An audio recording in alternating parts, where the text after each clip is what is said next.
My best friend supported my abortion and even went with me to the clinic, but the next morning my pill was gone, and when I confronted her, she completely lost it and posted my business online while calling me a baby killer. My 21F best friend Sarah, 20F, and I have been friends since she was a freshman and I was a sophomore at our college, about 2 years since I met her. We were assigned to be roommates and got along great and decided to room together for the next year, my junior year. We never had any problems before this and were inseparable. We are even in the same sorority and have the same major, nursing. A few weeks ago, I found out I was pregnant by my boyfriend Harold, 22M. We've been dating almost 2 years and he's a wonderful man. We both discussed what to do and decided that abortion was the best choice for both of us. I decided to have a medical abortion, and since Harold couldn't drive me to the clinic because he had a final, Sarah agreed to go with me. Sarah was originally very supportive and held my hand as I took the first pill in the office. She was in the room when the doctor explained that I should take the second pill after 24 hours and that I would have to do it at home.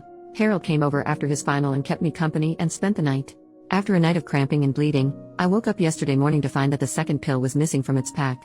I put the pill on my nightstand so that I wouldn't lose it. The pack was still there, but the pill was missing. Sarah is the only one with access to my room. We have separate rooms but share everything else. I asked Harold if he had messed with the pill, and he said no.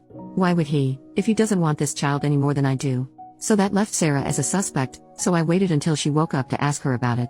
That's when she flipped the heck out. She started screaming at me how I was a baby unaliver and that she hopes I bleed out from the abortion. Then she told me that she had a dream that my child would grow up to cure Ebola. I could not make this up, and that she threw away my pill to protect my child, as well as the extra birth control packs I had gotten from the school nurse to last over the summer. She took photos and uploaded them to Facebook with the caption, "OP is a baby-killing WHRE who can't keep her legs shut." Luckily, all of her friends and our sorority sisters instantly defended me and told her how crazy she was. Reddit, I'm stuck in the same room as her for all of our summer classes, which will last until July. We are in the same sorority, we'll have to see each other twice a week until I graduate. Is there anything I can do legally? Is what she posted online illegal? She is a nursing major in clinicals? I'm so freaking confused.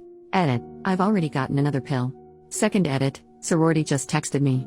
The last meeting of the year will be concerning Sarah's violation of the sorority code of conduct. Apparently this is not the first time this has happened. Majority vote decides on whether she's kicked out or not. Update, 2 days later, I will try to make this as clear as possible, even though I'm typing it during a work break. Immediately after I posted on Reddit, a lot of you had the same advice to report her to the nursing board, residence life, the nursing department at our college, to the police, to the sorority, and to her parents. I decided to report her to all of the above while hiding at the sorority house. Early yesterday morning was when Sarah made her Facebook post about me, and it took only until after lunch for my sorority sisters to start texting me like crazy.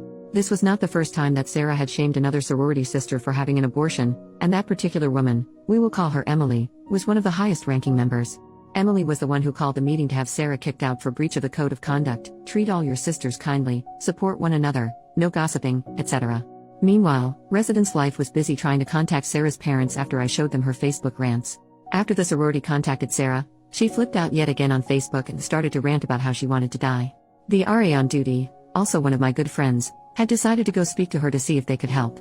At this point, it was clear to everyone that Sarah was not right in the head, because she was screaming at her through the door crack. Sarah refused to answer the door, so the RA decided to escalate it higher and no one saw Sarah until the sorority meeting. At the meeting, everything seemed to be okay. Sarah was the last person to arrive and she just took her seat and acted normal. It was eerie to see her gush over everyone only hours after she pulled her stunt. Only about half of the sorority was present, but the president decided to proceed regardless. It only took 2 minutes for us to vote unanimously to kick her out. Emily sat next to me the whole time. To put it mildly, Sarah did not take this well. She turned bright red, spit on the ground in front of Emily and me, and ran out of the room screaming. We called campus police on her as she left. After the meeting, Sarah returned to our dorm room. The Reese Life administrator tried to speak to her, but she refused to answer the door for over 20 minutes. They had to call the police to kick down the door because she was holding the handle on the inside so they couldn't unlock the door. The police showed up, kicked down the door, and found the dorm destroyed. All the furniture had been smashed, or scratched if it was too heavy, the carpets were covered in food from the refrigerator, and she had painted random swear words on the wall in what looks like blood, but she had no scratches on her, so who knows where the blood came from. They found photos of Harold covered in lipstick in her purse. This wasn't like a kiss mark from lipstick, but more like she used a lipstick to entirely cover Harold's face like a crayon. She resisted the police trying to peacefully convince her to accompany them to the hospital. Sarah was taken to the hospital and charged. I'm not sure what the exact charges were, but I am aware that it includes unlawful possession of prescription medication because they found my pills in her purse and they had my name on the labels. She is still in a hospital today undergoing a psych evaluation. The hospital, Sarah and I were both interns working for the hospital that operates the pregnancy clinic. I reported her to HR for theft, harassment, and privacy violations along with giving them screenshots from Facebook. As of this morning, Sarah did not turn up for work, so she was terminated for no call, no show. HR had me in their office for an hour this morning asking if I would like to press for a HIPAA investigation. It turns out that some of her Facebook rants had information that could only be obtained through patient records. I have no idea what information it was since it was the HR lady who found it.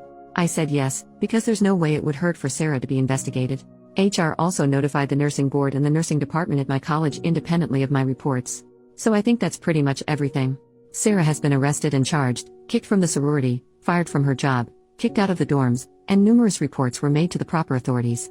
I still care for Sarah with all of my heart, because I realize that she is severely mentally ill. I will always blame her for what she did to me, but I know that it wasn't the best friend that I knew for all those years. It was a different person who did that to me. I am feeling physically fine after all of this. Harold and I are talking about getting an apartment off campus together. If that doesn't work out, I will stay in the sorority house. Sarah's parents have promised to pay me back for the abortion costs, $400, because they know I didn't do anything wrong. I'm grateful that I have their support. Edit. A lot of you think that I was too extreme, but there was nothing I could have done to make her get help. I miss my best friend more than any of you critics could ever realize.